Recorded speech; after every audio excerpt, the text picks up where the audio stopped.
Salut à tous, bienvenue pour ce nouvel épisode de Photoculte. Cette semaine, on va parler portrait, on va parler mode à travers le regard de Marta Bevaka.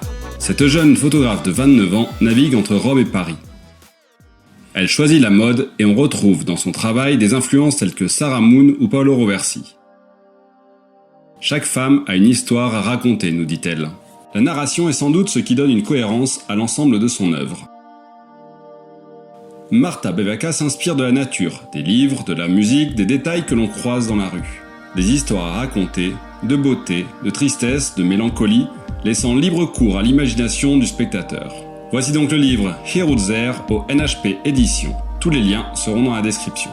On se retrouve juste après la présentation pour voir comment raconter des histoires en photo.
J'espère que ça vous aura plu. Nous allons donc voir comment raconter une histoire avec une seule photo pour commencer.